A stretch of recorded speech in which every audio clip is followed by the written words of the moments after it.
Good morning बच्चों। आज हम लोग कक्षा 10 के रासायनिक अभिक्रिया तथा रासायनिक समीकरण का थर्ड पार्ट देखेंगे। हम लोगों ने रासायनिक अभिक्रिया क्या होती है ये देखा, रासायनिक समीकरण किसे कहते हैं, संतुलित रासायनिक समीकरण किसे कहते हैं और रासायनिक समीकरणों को कैसे संतुलित किया जाता है, ये सब हम लोगों ने देख लिया। आज हम लोग बात करेंगे रासायनिक अभिक्रियाएं कितने प्रकार की होती हैं, टाइप्स ऑफ रिएक्शंस, रासायनिक अभिक्रियाओं के प्रकार देखेंगे। तो हम लोग हेडिंग डालेंगे बच्चों, रासायनिक अभिक्रियाओं के प्रकार। रासायनिक अभिक्रियाओं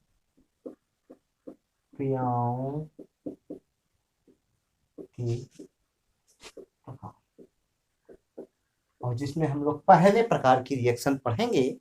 पहले प्रकार की रिएक्शन संयोजन अभिक्रिया, लिखिएगा संयोजन अभिक्रिया। इसी को योगात्मक अभिक्रिया भी कहते हैं, एडिशन रिएक्शन या कॉम्बिनेशन रिएक्शन। तो हेडिंग डालिएगा, पहली संयोजन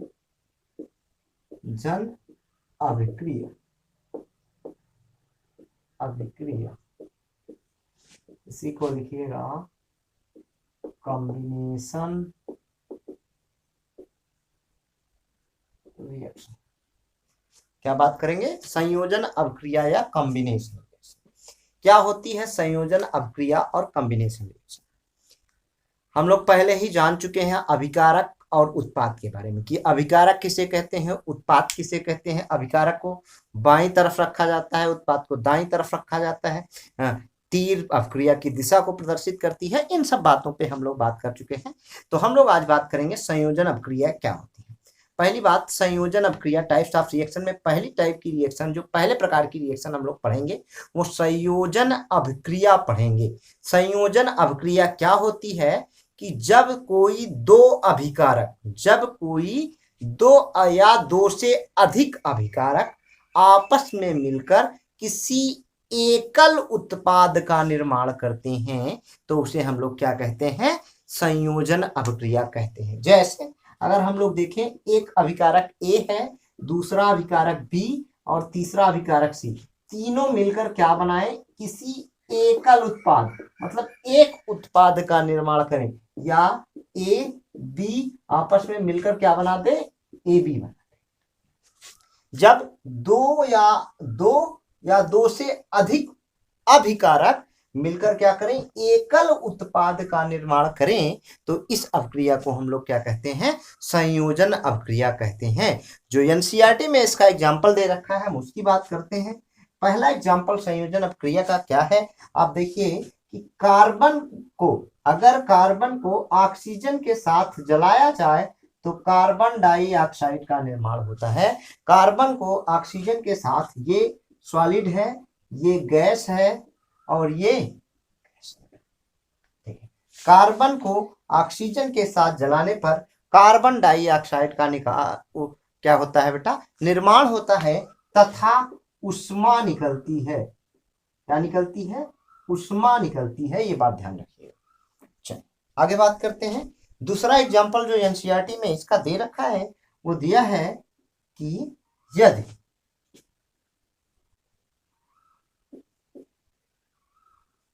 कैल्शियम ऑक्साइड को जल के साथ अभिक्रिया कराया जाए तो क्या बनता है, कैल्शियम हाइड्रा ऑक्साइड का निर्माण होता है। यहाँ पे एक बात ध्यान रखिएगा बेटा, कैल्शियम हाइड्रा ऑक्साइड ये एक्वस फॉर्म में पाया जाता है। इसे हम लोग बुझा चूना, क्या कहते हैं, बुझा चूना कहते हैं। इसे हम लोग बुझा चूना कहते हैं। यह बिन बुझा, कैल्शियम ऑक्साइड बिन बुझा चूना कहलाता है, बिन बुझा चूना कहलाता है। जब हम लोग बिन बुझे चूने में पानी मिलाते हैं तो क्या होता है, वह बुझ जाता है, ये सॉलिड है। तो आप लोग घरों में अपने देख चुके हैं, जब वहां पे पुताई होती है तो हम लोग वहां पे देखते भी हैं। जब वहां पे पुताई होती है तो हम लोगों ने वहां पे देखा होगा कि पुताई के दौरान होता क्या है कि जब हम लोग चूना पहले भिगोया करते थे तो उसमें दुधिया रंग का कलर आ जाता था पानी के साथ मिलाने के बाद। तो जो खड़िया पत्थर हमको मिलता था उसको वो होता था कैल्शियम ऑक्साइड। जब पानी से रिएक्शन करता था तो वो कैल्शियम हाइड्रोक्साइड बनाता था, बुझा हुआ चूना बनाता था। इस दौरान आप लोगों ने ऑब्जर्व किया होगा, देखा होगा कि जिस भी बर्तन में वो रखा जाता था या चूना भिगाया जाता था वह बर्तन क्या होता था, गर्म हो जाता था। इसका मतलब इस रिएक्शन में भी क्या होती है, अत्यधिक उष्मा निकलती, अत्यधिक उष्मा निकलती है। तो इस रिएक्शन में भी क्या होती है, अत्यधिक उष्मा निकलती है। इसको हम लोग बैलेंस कर लेंगे बेटा, इसको भी बैलेंस कर लेंगे। चलिए आगे हम लोग इसी रिएक्शन की एग्जांपल देखेंगे। अगर हम लोग हाइड्रोजन गैस की रिएक्शन ऑक्सीजन गैस के साथ कराएं तो जल का निर्माण होता। हाइड्रोजन गैस की रिएक्शन ऑक्सीजन गैस के साथ कराएं। अब देखिए इसमें ये दोनों मिलकर एक उत्पाद का निर्माण कर रहे हैं। इसमें कार्बन और ऑक्सीजन मिलकर कार्बन डाइऑक्साइड बना रहा है, कैल्शियम ऑक्साइड और H2O मिलकर क्या बना रहा है, कैल्शियम हाइड्रोक्साइड। मतलब दो अभिकारक मिल रहे हैं और एक उत्पाद का निर्माण कर रहे हैं। तो यानी इनमें क्या हो रहा है, दोनों अभिकारक आपस में जुड़ जा रहे हैं और एक नए का उत्पाद का निर्माण कर रहे हैं। इस प्रकार की अभिक्रिया को हम लोग क्या कहेंगे, संयोजन अभिक्रिया कहेंगे। और इन अभिक्रियाओं के दौरान कार्बन को जब हम ऑक्सीजन के साथ जलाते हैं तो ऊष्मा निकलती है, कैल्शियम ऑक्साइड को हम जब H2O के साथ जला रहे हैं तो ऊष्मा निकल रही है। और जिन अभिक्रियाओं में ऊष्मा निकलती है उस अभिक्रिया को हम लोग कहते हैं ऊष्माक्षेपी अभिक्रिया या एक्सोथर्मिक अभिक्रिया। उसकी बात अभी हम लोग करेंगे। तो पहली रिएक्शन हम लोगों ने पढ़ी क्या, कॉम्बिनेशन रिएक्शन। मतलब क्या है, जब दो या दो से अधिक अभिकारक आपस में मिले और एक उत्पाद का निर्माण करें, किसी एकल उत्पाद का निर्माण करें तो यह अभिक्रिया क्या कहलाती है, संयोजन अभिक्रिया कहलाती है। दूसरी अभिक्रिया की बात हम लोग करेंगे।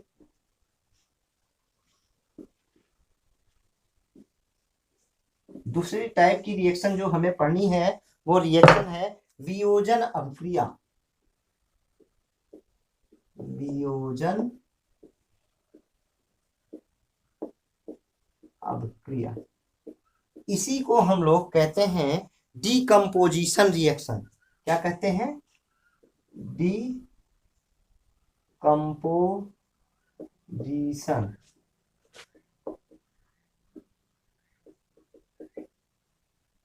डीकम्पोजिशन क्या कहते हैं, डीकम्पोजिशन रिएक्शन, वियोजन अभिक्रिया। इसमें होता क्या है बेटा कि जब कोई एक बड़ा अभिकारक दो छोटे छोटे या दो से अधिक छोटे छोटे उत्पादों में टूट जाए या वियोजित हो जाए तो इस प्रकार की अभिक्रिया क्या कहलाती है, वियोजन अभिक्रिया कहलाती है। नाम से ही कंफर्म हो जाता है, वियोजन मतलब वियोजित होना, अलग अलग होना। तो जब कोई बड़ा अभिकारक आप क्या करें, टूट के दो या दो से अधिक उत्पाद का निर्माण कर ले तो उसे हम क्या कहेंगे, वियोजन अभिक्रिया कहेंगे। जैसे अगर हम लोग बात करें, एक ABC प्रोडक्ट है, अभिकारक है जो टूट रहा है A plus B plus C। यानी जब कोई एक अभिकारक दो या दो से अधिक उत्पाद में टूट जाए, छोटे छोटे उत्पादों में वियोजित हो जाए तो यह अभिक्रिया क्या कहलाती है, वियोजन अभिक्रिया कहलाती है। तो लिख लेंगे कि जब कोई एक बड़ा अभिकारक दो या दो से अधिक छोटे छोटे उत्पादों में वियोजित हो जाए तो इस प्रकार की रासायनिक अभिक्रिया क्या कहलाती है, वियोजन अभिक्रिया कहलाती है। एग्जाम्पल हम लोग देखेंगे बेटा। तो इसमें एनसीईआरटी में जो पहला एग्जाम्पल दे रखा है कैल्शियम कार्बोनेट, जिसे हम लोग चूना पत्थर कहते हैं, इसी को हम लोग चूना पत्थर कहते हैं। संगमरमर का भी फार्मूला कैल्शियम कार्बोनेट का ही होता है। अगर इसे हम लोग हीट करें, हीट मतलब उष्मा दें, तो क्या होता है, ये कैल्शियम ऑक्साइड बिन बुझे चूने और कार्बन डाइऑक्साइड गैस में बदल जाता है। यह सॉलिड है, ये भी सॉलिड अवस्था में ठोस है, और ये जब हम लोग क्या करें कि इसको कैल्शियम कार्बोनेट को उष्मा देते हैं तो ये क्या करता है, कैल्शियम ऑक्साइड और कार्बन डाइऑक्साइड में टूट जाता है, वियोजित हो जाता है। यह प्रकार की रिएक्शन क्या है, वियोजन। इसमें एक प्रोडक्ट दो या दो से अधिक में टूट जाता है। जैसे अगर हम लोग बात करें FeSO4, FeSO4 को अगर हम लोग हीट कर दें, हीट करें, उष्मा दें, तो ये Fe2O3 plus SO2 plus SO3 में टूटता है। बैलेंस करेंगे बेटा अगर हम लोगों को करना है तो देखिए यहाँ पे 2Fe है तो 2 बड़ा कर दिया। अब देखिए यस कितने हो गए, 2, यहाँ पे 2 बैलेंस है, ओ को देखेंगे 4 दूनी 8, तो ये कितना है 3 2 5 3 8, सही है, ये बैलेंस है। तो बैलेंस करने का तरीका हम लोग इसके पहले लेक्चर में पढ़ चुके हैं। हम 2 विधि पढ़े हैं बैलेंसिंग की, कैसे रासायनिक समीकरण संतुलित किया जाता है, इसके बारे में हम लोगों ने इसके पहले लेक्चर में विधिवत पढ़ा है। तो अगर कोई प्रॉब्लम होती है आप जाके पुनः उस लेक्चर को देखिए और पहले समीकरण को संतुलित करना सीखिए, फिर आगे बढ़िए। तो इसका ये हमारे चैनल पर उपलब्ध है। इसके पहले वाले लेक्चर में केमिकल रिएक्शंस के सेकेंड पार्ट में केमिकल इक्वेशन की बैलेंसिंग बताई गई है, तो आप लोग उसमें देख सकते हैं। ठीक है, आगे हम लोग तीसरे टाइप की रिएक्शंस की बात करें। चलिए, अच्छा अगर हम इसी में AgCl को अगर गर्म करें बेटा तो ये टूटता है Ag प्लस Cl2, बैलेंस करेंगे, देखिए 2Cl 2Cl 2 बैलेंस। ठीक, तो आगे हम लोग बात करते हैं। इसी प्रकार अगर हम लोग लेड नाइट्रेट PbNO3 का होल ट्वाइस को हीट कर दें तो ये PbO plus NO2 plus O2 gas में टूट जाता है। कर लेंगे इसको भी, बैलेंस कर लीजिएगा, आगे बात हम लोग करेंगे। देखिए इसमें Pb1 इसमें Pb1, n कितना है 2, और ये यहाँ पे 2n है, यहाँ पे 2 कर दो, 2n हो गया। अब देखेंगे Pb1 है, Pb1 तैयार है, 3 दूनी 6, n 2 हो गया, और 2 2 4 2, अब सही Pb बैलेंस कर लीजिएगा।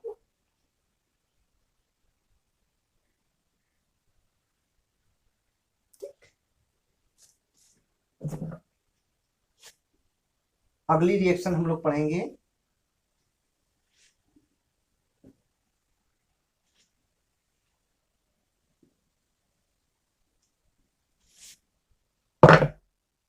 विस्थापन अभिक्रिया।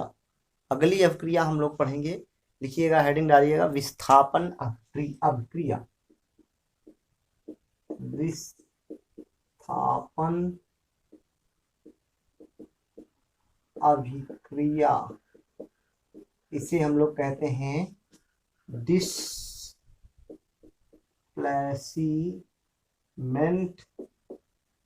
रिएक्शन।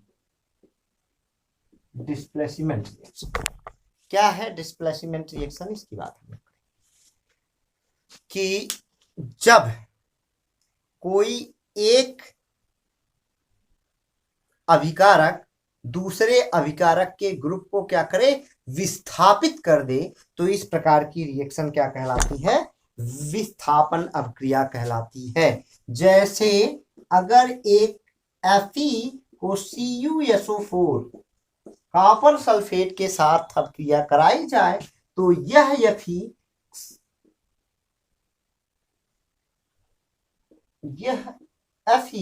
सल्फेट के साथ अभिक्रिया करके कॉपर को यहां से विस्थापित कर देता है, निकाल देता है। इस प्रकार की अभिक्रिया क्या कहलाती है? विस्थापन अभिक्रिया कहलाती है। इस प्रकार की अभिक्रिया विस्थापन अभिक्रिया कहलाती है। जब भी हम विस्थापन अभिक्रिया को देखेंगे तो एक बात ध्यान रखेंगे कि यह जो पहला अभिकारक है जो कॉपर को विस्थापित कर रहा है, अगर यह अभिक्रिया श्रेणी में इसके ऊपर होगा तो ये तत्व को विस्थापित कर देगा। अगर अभिक्रिया श्रेणी में यह तत्व नीचे होगा तो ये इसको विस्थापित नहीं कर सकता। जैसे कि अगर हम लोग यही बात कॉपर प्लस FeSO4 होता और तब रिएक्शन कराते, तब रिएक्शन ना होती, क्योंकि कॉपर फेरस के या लोहे के नीचे है क्रियाशीलता की श्रेणी में, तथा यह इसका विस्थापन नहीं कर पाएगा। तो हमें विस्थापन अपक्रिया पढ़ने के लिए अभिक्रियाशीलता श्रेणी का ज्ञान होना चाहिए। चलिए हम लोग उस अभिक्रियाशीलता श्रेणी को लिखते हैं और याद करते हैं थोड़ा सा, फिर बात करेंगे। अभिक्रियाशीलता श्रेणी को अगर हम लोग लिखें डिस्प्लेसमेंट रिएक्शन में, हमने बताया कि अभिक्रियाशीलता श्रेणी आपको मालूम होनी चाहिए, आपको मालूम होना चाहिए कि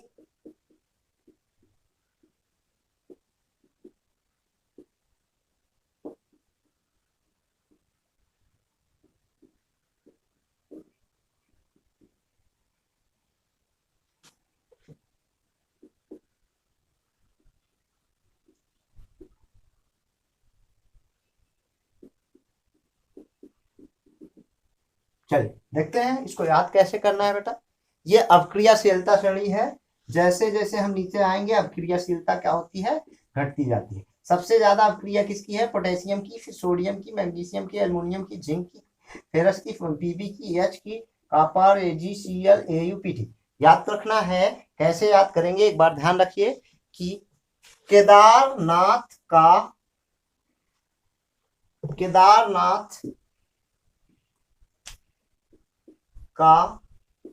माली, केदारनाथ का कैल्शियम है, माली आलू जरा फीका पकाता है। केदारनाथ का माली आलू जरा फीका पकाता है। हाई कोर्ट आगे आओ पंडित जी। ये याद रखना है आपको। इसके आधार पर हम बहुत सारी रिएक्शंस को कर सकते हैं। जैसे अगर हमसे कह दिया कि जेडन जिंक की अभिक्रिया कॉपर सल्फेट से कर दें, CuSO4 से कर दें, तो हम देखेंगे कि ये कॉपर से ऊपर है, यानी ये हाइड्रोजन से नीचे है और ये हाइड्रोजन से ऊपर है, तो जिंक क्या होगा, कॉपर से ऊपर होगा, तो ये इसको क्या करेगा, रिप्लेस कर देगा, क्या बनाएगा, ZnSO4 बना देगा, प्लस कॉपर निकाल देगा। इसी प्रकार अगर हम लोग बात करें Pb प्लस लेड की अभिक्रिया किससे करा दें, कॉपर क्लोराइड, क्यूप्रस क्लोराइड से करा दें, क्यूप्रिक क्लोराइड से करा दें, CuCl2 से। देखिए Pb क्या है बेटा, यहाँ कॉपर, यहाँ ये हाइड्रोजन के ऊपर है और नीचे है, तो ये इसको रिप्लेस करेगा, क्या बनाएगा, PbCl2 प्लस कॉपर बना देगा। तो अगर हमसे कह दे कि यही रिएक्शन कह दे जैसे कि Zn प्लस NaCl और कह दे ये रिएक्शन का प्रोडक्ट बताइए, तो हम देखेंगे कि Zn क्या है, सोडियम के नीचे है, ये NaCl को रिप्लेस नहीं कर सकता, ये रिएक्शन संभव नहीं होगी। तो डिस्प्लेसमेंट रिएक्शन को याद करने के लिए हम लोगों को क्या याद करना पड़ेगा, अभिक्रियाशीलता श्रेणी याद करनी पड़ेगी। केदारनाथ का यानी पोटेशियम, सोडियम, कैल्शियम, मैग्नीशियम, आलू, एल्युमिनियम, जरा, जिंक, फीका, फेरस पकाता है, Pb लेड और है से हाइड्रोजन, हाई कोर्ट आगे आओ पंडित जी। ये याद रहेगा तो हम आसानी से विस्थापन अपक्रिया कर लेंगे। विस्थापन अपक्रिया में क्या होता है, जब कोई एक तत्व दूसरे अभिकारक, जब कोई एक अभिकारक किसी दूसरे अभिकारक में से किसी तत्व को बाहर करके उसके स्थान पर खुद आ जाता है, या किसी दूसरे को विस्थापित कर देता है और खुद जुड़ जाता है, इस प्रकार की रिएक्शंस क्या कहलाती हैं, विस्थापन अपक्रिया कहलाती हैं। अगली रिएक्शन हम लोग बात करेंगे द्विविस्थापन अपक्रिया। देखिएगा द्विविस्थापन अपक्रिया, जो हम लोग तीसरा प्रकार पढ़ेंगे वो पढ़ेंगे द्विविस्थापन अपक्रिया।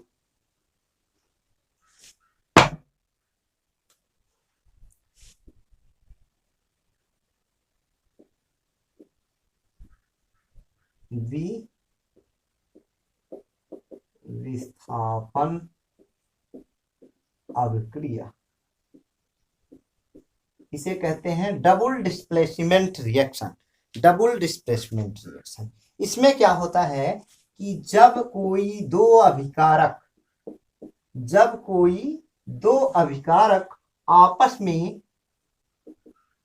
आयनों की अदला बदली करते हैं, क्या करते हैं बेटा, आयनों की अदला बदली हो तो ये भी अभिक्रिया क्या कहलाती है?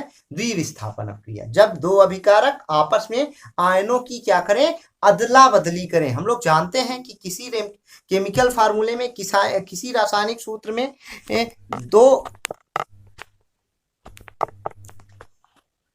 किसी भी रासायनिक अभिक्रिया में दो आयन होते हैं, एक धनायन और ऋणायन। जब आयनों की अदला बदली हो दो अभिकारकों के बीच तो वो अभिक्रिया क्या कहलाती है? विस्थापन अभिक्रिया कहलाती है। जैसे अगर हम बात करें Na2SO4 सोडियम सल्फेट की अभिक्रिया BaCl2 से करा दें तो क्या बनाता है? ये NaCl बना लेगा प्लस BaSO4 बना लेगा। बैलेंस करेंगे बेटा, यहाँ पे दो और अगर बात करें यहाँ पे दो नहीं है Cl, ये बैलेंस हो चुका है, ये प्रक्रिया बैलेंस है।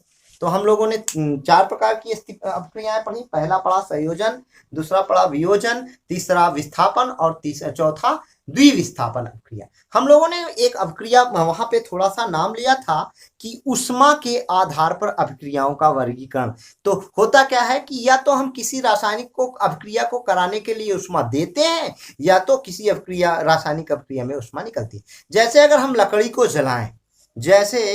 लकड़ी को जलाते हैं तो उससे क्या होता है? उष्मा निकलती है। तो ये भी एक रासायनिक अभिक्रिया है और इसमें क्या हो रही है? उष्मा निकल रही है। तो जिन अभिक्रियाओं के दौरान उष्मा का उत्सर्जन होता है वो अभिक्रिया कहलाती हैं उष्माक्षेपी अभिक्रियाएं या एक्सोथर्मिक अभिक्रियाएं। तो लिखिएगा एक्सोथर्मिक अभिक्रिया।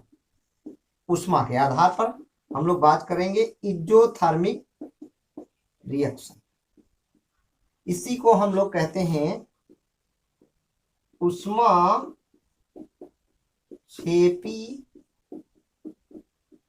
अभिक्रिया।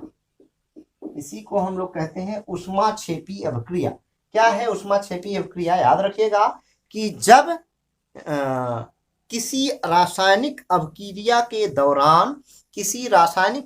के दौरान उष्मा का उत्सर्जन हो या उष्मा निकले तो उसे हम लोग क्या कहते हैं? उष्माक्षेपी अभिक्रिया। जैसे कार्बन को यानी कोक को अगर हम लोग ऑक्सीजन के साथ जलाएं तो क्या होता है? CO2 प्लस उष्मा निकलती है। ये अभिक्रिया क्या है? उष्माक्षेपी अभिक्रिया है। जैसे हम लोगों ने पढ़ा था कैल्शियम ऑक्साइड, बिन बुझे चूने को जब जल के साथ रिएक्शन कराते हैं तो कैल्शियम हाइड्रोक्साइड बनता है और यहाँ पे उष्मा निकलती है। शायद हम लोग इसको अपने दैनिक लाइफ में बच्चों ने देखा भी होगा कि जब चूने को किसी बाल्टी में भिगोया जाता है तो वो पानी उबलने लगता है और बहुत तेज मात्रा में उष्मा निकलती है। कभी आप उस पानी को टच करेंगे तो वो बहुत, या बर्तन को टच करें नीचे से तो बर्तन गर्म में दिखता है। क्यों? क्योंकि इस अभिक्रिया के दौरान क्या हो रहा है? उष्मा निकल रही है और इस अभिक्रिया को हम लोग क्या कहेंगे? उष्माक्षेपी अभिक्रिया कहेंगे। जब ग्लूकोज को ऑक्सीजन के साथ जलाया जाता है तो कार्बन डाइऑक्साइड और जल बनता है। बेटा जब ग्लूकोज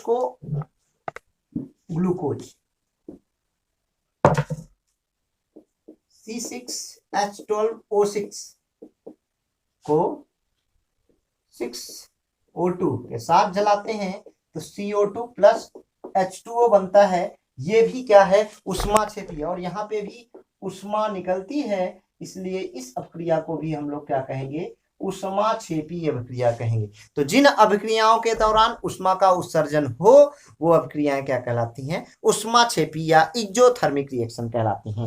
अगला अगर हम लोग इसी में पढ़ें, अगली अभिक्रिया हम लोग पढ़ेंगे उष्मा शोषी। नाम से ही पता चल रहा है, जिसमें उष्मा का अवशोषण हो। इसी को कहते हैं इंडोथर्मिक रिएक्शन। यानी वे अभिक्रियाएं जिनके दौरान उष्मा की आवश्यकता होती है या वे अभिक्रियाएं जो उष्मा का अवशोषण करके होती हैं या उष्मा देने पर होती हैं, वो अभिक्रियाएं क्या कहलाती हैं? उष्मा शोषी अभिक्रियाएं कहलाती हैं। इसका एग्जाम्पल हम लोग पढ़ चुके हैं। जैसे अगर हम लोग कैल्शियम कार्बोनेट है और इसको गर्म करें, यहां उष्मा दें तो ये क्या होता था, calcium oxide plus carbon dioxide में। इसमें देखिए ऊष्मा दी जा रही है, इसको गर्म किया जा रहा है, तब ये रिएक्शन हो रही, मतलब ये रिएक्शन क्या कर रही है, ऊष्मा को अवशोषित कर रही है। तो ऐसी रिएक्शंस को हम लोग क्या कहेंगे, ऊष्मा शोषी अभिक्रियाएं कहेंगे। अगला हम लोग इसी में एग्जांपल देखेंगे। अगर हम लोग लेड नाइट्रेट को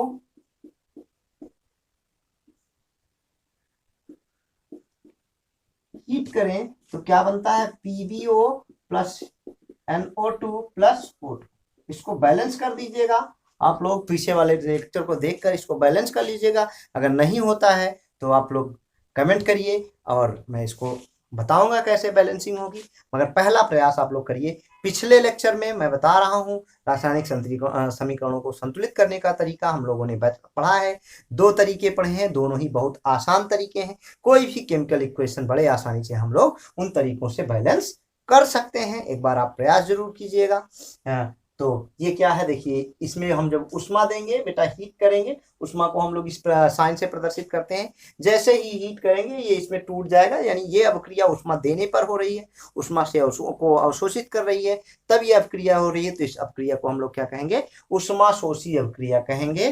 तो याद रखिएगा कि ऊष्मा शोषी अभिक्रियाएं क्या होती हैं, कि वे अभिक्रियाएं जो ऊष्मा देने पर, या वे अभिक्रियाएं जो उस अभिक्रिया के दौरान ऊष्मा का अवशोषण करती हैं, वो क्या कहलाती हैं, ऊष्मा शोषी अभिक्रियाएं। जो ऊष्मा को देती हैं ऊष्मा क्षेपी, और जो ऊष्मा को लेती हैं ऊष्मा शोषी। खूब आराम से पढ़िए, मन लगा के पढ़िए।